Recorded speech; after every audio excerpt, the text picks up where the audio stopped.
Hey everybody! Welcome to our post show. Konbanwa. Thanks for being here. You guys are fucking awesome because you're here. We can swear. It's post show. We're allowed. It's the show after the show. And today, what are we talking about, DC? In our We post-show? are talking about Legend of the Millennium Dragon. I The just hit my Dragon. ankle. I hit my ankle on my desk. Don't and do it that. hurt. It hurt. Don't do that. I'm sad now. I sprained my ankle. If anyone's wondering, it's a pretty nasty sprain. Even the doctor was surprised it wasn't broken. But I this is sprained not my about ego. ankle. You sprained your ego? I think your ego will recover. I think it'll be fine. But yes, this is tell us a little about who made the movie, DC. Okay, so Legend of the Millennium Dragon is made by Studio Parrot? Peridot? The people who've done Bleach, Naruto Shippuden, Boruto. I have to see how it's spelled. I think they've even done Yu Yu Hakusho. They've done a ton of movies. They did the animated sections of a game. They have done so much stuff. Like it's crazy. It's a French word, and it's a male character from a French pantomime with a whitened face, white costume, and pointed hat. Sort of like a clown. Yeah, pretty much. Yeah, it's like a clown. Pretty much. You know, I turned off the big air conditioner, and now I'm warming. But yeah, they've done a ton of animes. I looked them up, and I was scrolling through them. I think they did like Captain Tsubasa. It's just a ton that you may or may not know, but they've got a lot under their belt, and it's interesting because they don't have a cohesive art style. No. Now, look, I was really guarded hearing the title of this movie because some of you might know I like dragons. I have a whole dragon shelf up there. See my dragon? Well, you get a lot of dragon in this. There's a bone dragon and a floppy dragon and another flop. I like dragons. Even my wedding ring has dragons on it. Hopefully you like Eastern dragons. Look, I like dragons. I like European dragons better, but dragons are dragons. But after the disappointment of there not being one werewolf in last week's movie, I was guarded. I'm like, is this actually going to have a dragon in it, or are they messing? Because I want to see dragons. I just want to see a dragon. I will admit, there's a dragon. I did not care for the design of the dragon. I can't say I liked it a lot either. Because it was neither an Eastern dragon nor a Western dragon. It was some weird hybrid. And with a little of, Chinese dragon flair thrown in there too. Well, yeah, the typical Eastern dragon is like Shenron from Dragon Ball Z. Or big long snake with legs. What's his name from? No wings. What's his name from Spirited Away? Haru? Yeah. No. Yeah. Big long dragon. Snake boy with horns. With horns and legs and no wings. They're just like little shrimpy legs too. Yeah, they're very weird. So our story starts off with Oni. Yes, there's ancient Japan, dudes fighting demons and a demon. Not just ancient Japan, pre-Kyoto Japan. Yeah. Holy crap, that's early on in Japan's history. And they're losing, and then this priest dude just popped up, and he drives them all off, and the sun pops out, and he's like, there's a sign, I must spend your time. No, you're skipping a lot. Look, there's okay, fine. Because I just wanted to state, the Onis are fighting the priests. The priests summon a barrier, and then the Onis summon a stone demon to destroy the barrier.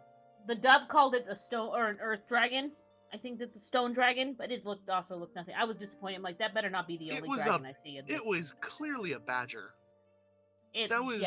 Clearly, if anything had ever been a badger, that was a badger. Yeah, that's fair. And okay, let's talk about these Onis for a minute. They're big spiritual looking nebulous black inky void stuff with like demon masks. Huh? I didn't hear you. We will get to them. Oh yeah, we will. But like, I'm painting the picture. If those of you wait, if you have not seen it, obviously we're going to go into spoilers here. We're going to spoil everything, so don't even pause this. Go watch the movie, and then come back. So yeah, he sends them away with his big old magic blast. Boom! magic man. With his massive bald head. A big bald... Well, he's a monk. We have priests and monks. He's got that BDE, though. We come back to the future. Modern day. Well, back. We never went to the future. Yeah, now we're in modern day. Because he had to go, yeah. And we got to it's a normal our main kid. Character. Just knocking over bikes, being derpy, like... Not standing up for himself. Yeah. Bullies knocking him down. Yeah, and he looks like he's about school age, like middle school. He does say he's a middle schooler.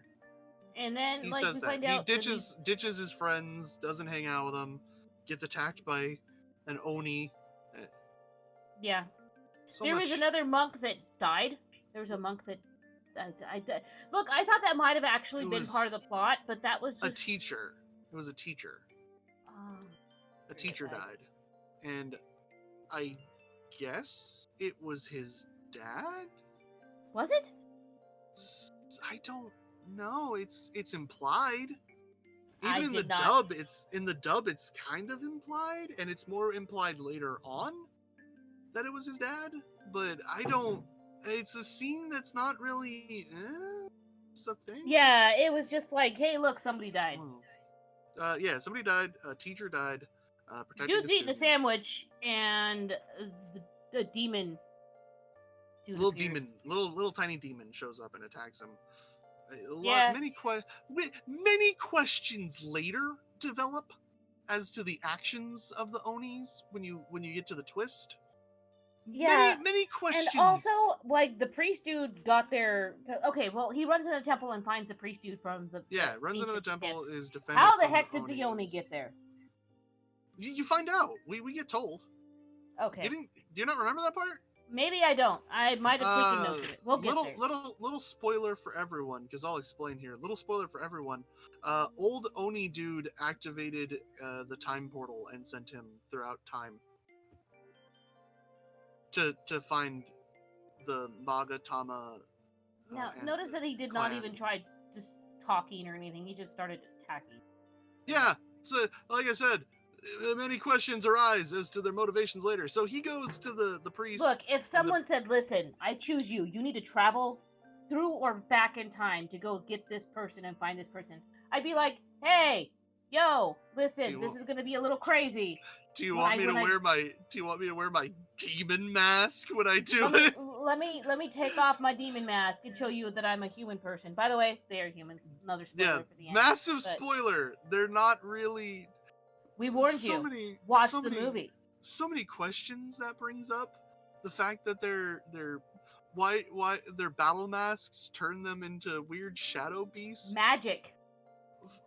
Why do they summon monsters? Okay, whoever's editing this, please find that meme. It's the meme. It's like a little gnome dude, and he says, "It's magic. I don't gotta explain shit." And he's got like a rainbow in his hand. Look, let me state this to you. If you want your characters to come off as the good guys and to be sympathetic, they shouldn't summon horrific monsters. All right? Rule number 1 of a sympathetic character: they don't summon horrible spider monsters, which is what happens almost immediately next. Yeah. Because he goes to the priest, takes care of him. He wakes up and there's this dude, Reiko, and he's his dude that's gonna take care of him. They get him changed, and you find out he's been moved to the past. And they're talking about, oh, it's this town, and he's like, what? What about Kyoto? And they're like, what's Kyoto? They don't even know what Kyoto is. Kyoto was the capital of Japan forever until it was moved to Edo. Edo was then Tokyo, just so you guys know your histories. Kyoto was the main capital where the emperor was for a long time, and then it was Edo. And then Edo became Tokyo, which that's literally where Tokyo was Edo. Okay, they didn't explain, especially even not in the dub. They didn't explain how all of a sudden he was in the ancient Japan. I know you said it wasn't an isekai, but either way, we did not need the isekai or the time traveling element in this movie. This whole movie could have been set in the what era, and it would have been fine. They didn't. Yeah, it could have, but what? Just, okay, our main character. What? No. It's like Inuyasha. Kagome goes to the past. No, But what plot advantage did it give the main character to go from the future? What knowledge did he know from the future did he use to further the plot of this movie? It was just a story element of the fact that no. It was shush. I will explain. No. Yes. I reject. No, I don't care. The story element was literally just to represent the fact that this clan that can control the Orochi, they literally needed a member that still had the light of the Magitama, and the reason why he was so far in the future was to represent the fact that the light hasn't been seen in literally like 1,000 years. So they had to bring someone from the future because the light disappeared. Look, that's the reason why it exists in the world. It's a shit reason. It doesn't. I don't know why you're against it. It was like a nice little. It was like a whatever thing. It wasn't. Look, it wasn't awful. They did it decently, but I'm just saying it was completely unnecessary. It was completely unnecessary. It was just what it was to make an interesting story. That's all it was. Anyway. You can argue whatever you want. I don't care. I didn't think it didn't detract from anything. So apparently this kid finds out that his destiny is to fight for them. Well, his destiny is to control the Orochi. Yeah, because he's got a birthmark on his chest. That brings up another question, because in mythology, the Orochi is a horrible demon! 8-headed, 8-tailed dragon. Yes, the Orochi is the 8-headed or the 8-headed snake, as it's also referred to as. The Orochi is the 8-headed serpent, normally, which, if you guys have ever seen Naruto, you know that technically Orochimaru which does Maru what the Orochi is. I remember correctly, Maru is an honorific that means lord, like Shishomaru and Orochimaru, so he's pretty much like the snake god lord dude. Maru also is an honorific. Maru can be an honorific, but when Maru is attached to the end of a name, it means nothing. It's just their name. It's just to add. It's just a filler thing to add on to the end of it. It's just basically Orochimaru. The Maru is silent. It just means Orochimaru just means snake. His name just means snake, and that's why.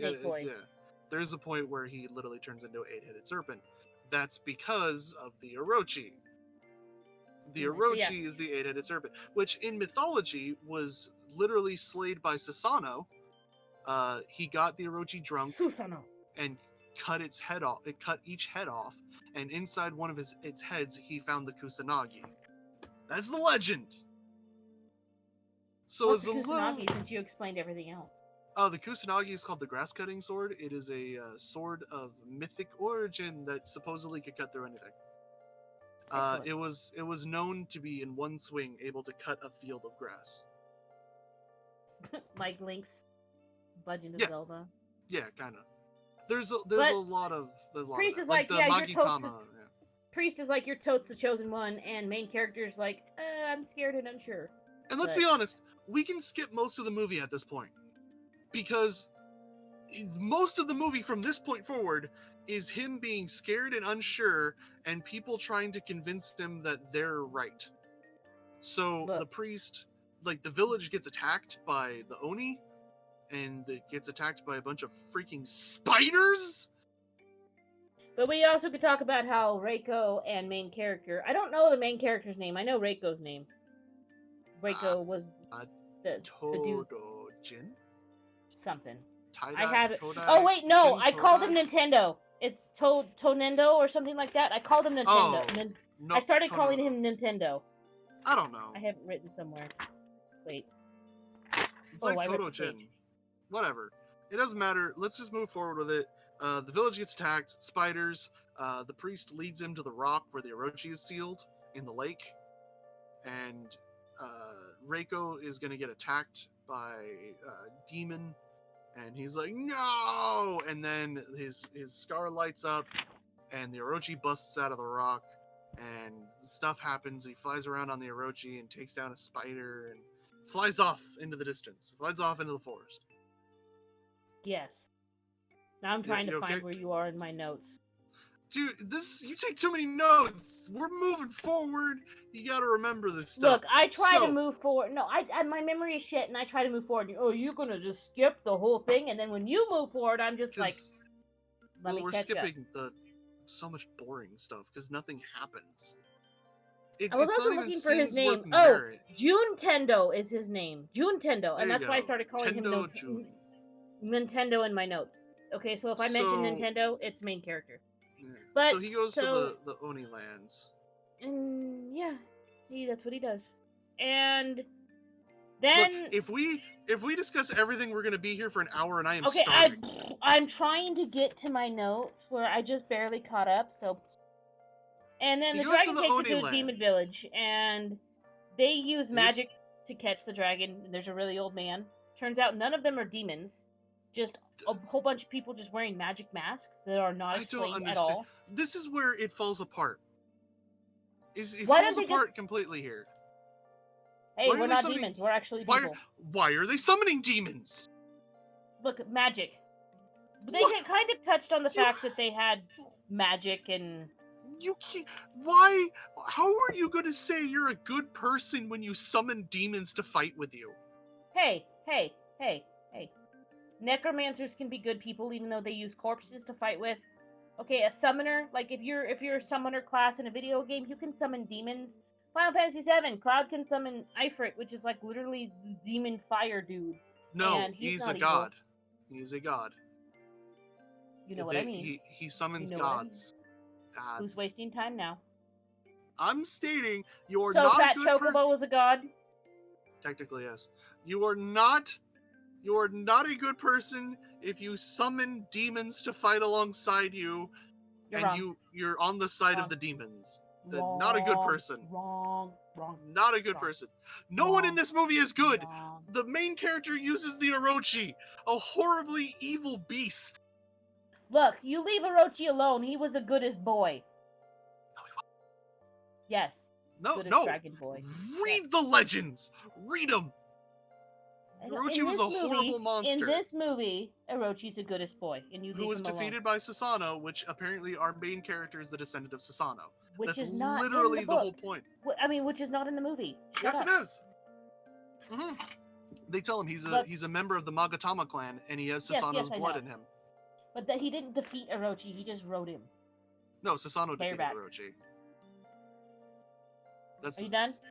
The thing, the legend is literally Susanoo defeated Orochi. That's why he can control the Orochi. That's a very important factor as to why he can control the Orochi. Yeah, this is the point. That's the point. That's why he has the power he has in this movie, which is the power everyone wants. We good? Which is what I'm talking about. The scene. They want him to fight because they explained to him that he has the blood of Susanoo, and he's a part of the Magatama clan, and he can control the Orochi, and they want him to defeat their enemies for him. Okay, yeah. Then there's a girl there, and she's the old man's granddaughter, and she shows him around, and they know each other. Clearly in love with the girl. Blah blah blah blah blah. And then he finds out by calling them Oni is kind of derogatory because Oni means demon, and On means hide, and the people of the village actually used to live where the town is. The nobles came and took their land. Look, this is all of this is a critique on Japanese history, where the natives to the Japanese islands. This is a thing. It wasn't a good thing, but it happened. The Chinese originally were the ones that came over to the Japanese lands, and they started expanding and taking over, and the natives of the Japanese lands were killed, and even to today, some of them are treated really, really poorly. This is clearly a take on that. So pretty much, the nobles came into their village, they kicked them out, and they started chopping down trees and angering the spirits. So then people that were the villagers became the Oni, and that's why they're fighting. It's because the Oni want their land back, want them to quit pissing off the spirits. The nobles are like, this is fine, this is our land. The priest dude wants to control a river, and they asked Nintendo to fight for him. Wants to control a lake. It was river in the dub. It's a lake. It's a big magic lake. It's the big magic lake at the end of the movie. That's not a river, that's a lake. But it was maybe it was the river that fed into the lake. I don't know. The dub is stupid. And then they're like, if you do that, we'll send you back. yeah, and then there's like they're gonna send him back, and like they get a guys, so much nothing and then, happens. Well, what about Reiko? And Reiko, and then his buddies, and Reiko's got friends, priest monk dude. So pretty much that happens later. Well, no, I'm like, no, because then, well, yeah, I guess so. We can move on to that. We can move on to that where because like we have attacked. The priest dude, and because Nintendo shows up and asks Reiko, and he's like, "Oh, is this good or bad, right or wrong?" And Nintendo's still like, "I don't know." Where are you? I don't know where we're at right now. I'm just. Are we at the river? Before you move on. What? No. Is this what happens at the river when they try to leave and they get attacked and they crash to the river and Reiko shows up at the river and he's like, "Have you made your decision yet? Are you gonna be with us?" And she's like, "No." Okay, ready for my notes here. Reiko used to fight alongside them and then telling more, and like, come on, we're moving on. You're way ahead of that because we haven't even gotten to the point right here.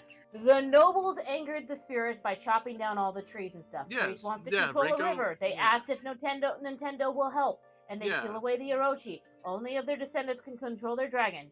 Then Reiko used to fight alongside them and won't tell them anymore. Like, Reiko used to fight with the Oni. Okay, that's where we're at. Okay, yeah. You were confusing me with the way you worded it. Because they leave. They're gonna let him go. They're gonna open up the waters of time, the gate of time.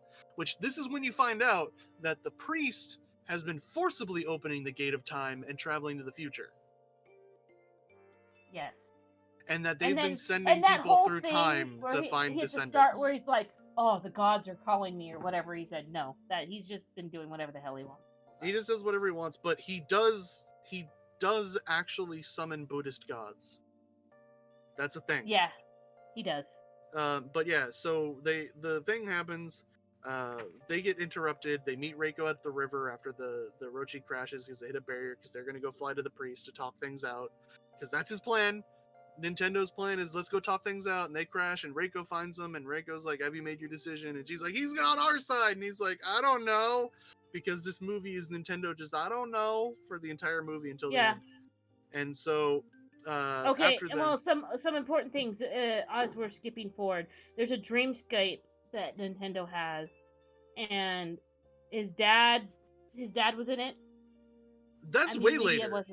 That's way later. That's after she's gonna send him back. Like they get to the thing and she starts the ritual to send them back, and two of the noble people see them, the samurais, and they throw that bomb and explode it, and then he has the dream of his dad as a little kid. Yeah, that's not that much later. Yeah, no, that was actually. But then after that, one of the nobles confronts a priest dude, and he's like, "Oh, I found this scroll." Yeah, I found this scroll. The magistrate was burning it on your orders, and then he's like, "Oh, whatever." And then Nintendo gets picked up by the two guys. Then they meet two other guys that attack them, and it turns out they're all four friends that we only knew about one of them. So I was like, "Where are these three guys?" And then they go to the capital. And then you find out that Reiko is half demon or half Oni and half noble. Yeah, and then his parents were killed. His parents were emissaries for peace and were killed in action, and then Nintendo finally starts making up his mind and goes to the palace. Yeah, they go to the palace. They try to steal it. They're like, "Hey, where's Reiko?" And the kids, Nintendo's like, "I gotta." Locked up in like test tubes, and he's chanting at them. And it's not only Reiko, but Reiko and friends. He's summoning Bada Vista. The Bada Vista, it's a Buddhist god of war, basically. And the four holy emperors. He's turning those guys into that. We find out that one noble that called the priest out on his bullshit. Dead. Oh, he's dead. He got killed. So Nintendo's like, I need to stop the war because this is gonna be a big war, the decisive battle. Everyone's gonna go to fight. He tries. And so. The priest made Reiko and turned Reiko and his friends into the four heavenly kings, and they fight good. That is literally my notes. They fight good. They do the good fight. Whatever.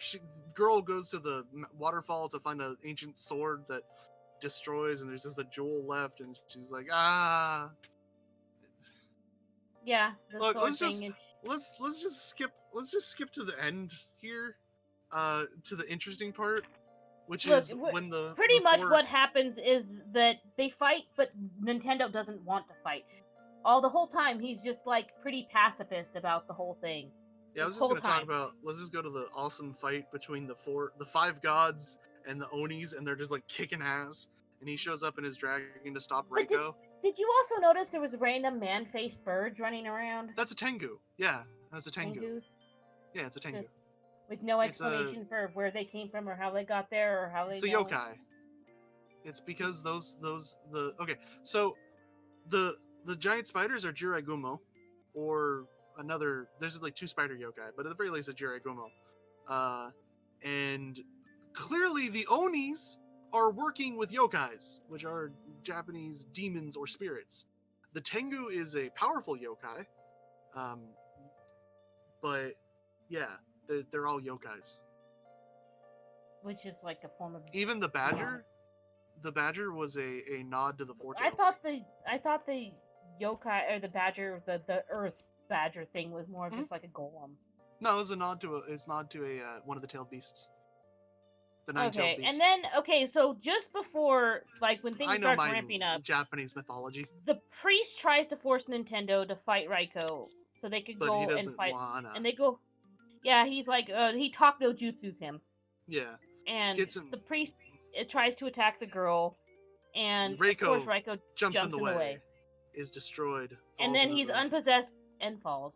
And everything turns to wood, and he falls down, and that angers the main character. Did you notice the priest was on the ground riding a horse, and then all of a sudden the horse was on fire and flying? A demon horse, yes! A demon horse. It just like that. It was like, I would have understand if he like powered up and then the horse went and went up in the air and lit on fire. But no, he was on the ground 1 minute, and then next minute he was in the air on demon horse. Demon horse. No one looks like a good person in this movie. So then, seeing his buddy Reiko, which our Nintendo is known for all of a couple hours, he gets mad. Yeah. And then Mizuhara gives him the power of Onichi, and it turns it into a sword. Cool sword. He blocks the gods sword with that sword. That is pretty cool. And then there's fighting. A strong dude. He's actually chosen to fight now. And then.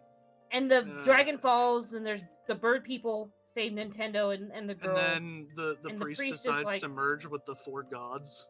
Yep, and they merge as one. Not 5 anymore because Reiko is. Yeah, and it becomes a giant monster, and everyone's like, "It's an Oni!" Yeah, and it was actually the priest with the 4 gods, but that actually looked like a demon. Oni he looked like a demon. He actually looked like...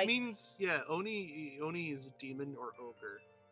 Yeah, and he actually looked like the ogre demons that... Like, there's a lot of demons done in that style in Inuyasha, which does, like, a more traditional take on their monsters and stuff like that, so I thought that was a neat thing. And it was badass, honestly. It was like the size of a titan.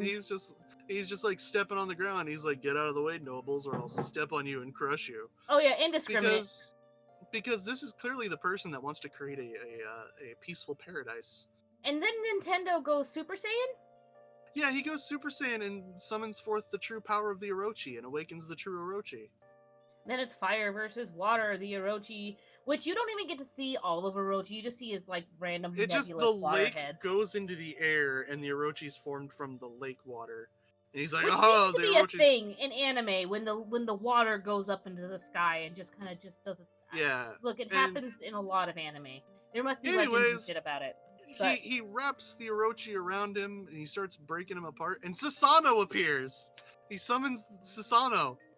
Yeah, I was like, did this just turn into Naruto? Because Susanoo. I mean, Susanoo shows up, and they beat the priest, and the priest is destroyed, and happiness is returned to the land. So Reiko's friends find him; he's alive! Yay! Yeah, and then back in Nintendo's time, with his mom and girls gossiping about the dragon in the water underneath the dragon in the water that turned to blue pearls, and he's just like looks at his little picture of him and his friend, and he's like, "Ah." Hey, credits roll, leaving a lot of loose strings. There's so many plot threads that are not tied up or brought up, and it would work. During the credits, we see artful scenes and stills from the movie. Still, though, the Onis lost, if you think about it, because progress never stopped. No, so it never nothing changed. Nope. Nothing changed. But the priest dude is dead. But nothing changed. Maybe he's dead. Do the Onis, did their ability to become demons still be passed on to the future? Or are there just, in this world, are there people that can become demons? I have so many questions left unanswered. But that was And what happened to the dragon? What happened to Orochi, the goodest dragon boy? It was sealed away and turned to jewels. That's what happened. I don't like it. He was the goodest dragon boy. I guess, but that's the legend of the Millennium Dragon. Yeah. And honestly, there was very little legending in Millennium Dragon. It was all Nintendo. Which side do I pick? I don't want to fight. It was very much an indecisive boy learns to be decisive. That was the movie. Only after he thinks his friend that he knew, his best friend that he knew for all of a day, is dead. There's a lot we did not touch on, but let's just get to the rating. How many Orochi heads do you give this? Not Orochi heads. We're not beheading dragons today. No. Well, no, because the 8-headed Orochi. So. Okay, yeah. Are we going out of 10 or out of 8? I guess our scale is 0 to 8 this time. 0 to 8 this time. Yeah. I'm gonna give it a solid 4 water dragon godheads out of 8. Really? Only 4? Well, it was okay. Maybe a 5. I'll give it a 5 because we can't have a half a dragon head. It was a good movie, but there was so much they could have expanded on. They could have explained more. There was a lot that could have been explained. This was far better than last week's movie, as Luke Grew. Even though I enjoyed that movie too, but because of the fact that it actually did not have dead end plots, it only had 1 or 2 instead of every 10 minutes there's a dead end plot. I would definitely say it's worth a 6 out of 10, so 6? That would be 5 Orochi heads out of 8. You know what? I think I'll go with you on a 5. It's got a dragon in it. I'll go with you. I'll agree with your rating. Well, the story's not bad. It's done well. The artwork looks decent. The style is interesting. I did not like the way the characters' faces were drawn, but that's just a personal thing. Everything else. No, I didn't like their faces either, but I liked the creatures and everything like that. I like the world, and the animation was clean. Yeah, give it a watch. Definitely give it a watch. This is a movie I'll recommend. Not like Lou Over the Wall, where I said don't even bother watching it. This one I will say give it a watch. Yeah, it's worth watching. It was worth watching. And would I watch it again? Probably. Yeah, I've seen it before. It's just I didn't remember it, and then I saw certain scenes, and I was like, I remember this scene. And honestly, the movie, as I said, I don't think it really needed that time traveling element thing, but it's still. It wasn't a detriment. It didn't hurt it. No, but it didn't help it. Nah, it didn't hurt it, and if it's a neutral thing, it's fine. But yeah, so that's what we got here. We've given that one a solid rating of watch it. Definitely at least once. Watch it. 5 out of 8 Orochi heads. Don't go out and buy the Blu-ray special edition, super expensive one, unless I don't even know if that's a thing. Unless there's more scenes. Yeah, I legitimately enjoyed it, but Yeah. It's good. I enjoyed for the most part. It could have been a lot worse. Yeah. For sure. But thank you guys for watching. Thanks for being Patreons, guys. Thank you. You're awesome. You're awesome. Yeah, you are. Without you, we wouldn't be here. Right here Exactly. talking to you right now. Take care, everybody. Much appreciated. Until next week. What's our movie for next week again? What is that? Jeez, Rick, I forgot. So our Patreons can prepare, and all right. So they can watch it ahead of time. Maybe. If you maybe want watch to the Anime Club with us. If you want to prepare for next week's movie, it is Night is Short, Walk On, Girl. I don't know about even that title. See, I don't look into the movies. I just go in raw. I don't read summaries. Prepared. So now you guys can be prepared. You can. DC, when could they watch that movie? When could they? Know. Anime Do Club. I know? Anime Club. Anime Club. We've been there. We've been over Anime Club. No. Anime Club. You don't want to tell them about Anime Club? That's fine. We've told them about Anime Club. They know about Anime Club. They should know about Anime Club by now. If you don't know about Anime Club, well, sorry. You know about Anime Club. Next week, guys, Anime Club on Friday. You can watch the movie, and then Sunday on this after the stream, we will do next week's episode. the movie. 7:30 Central. You know. Yeah. You know. All right, DC, you're hungry. It's time to go. I'm starving. I need to eat. Time to go.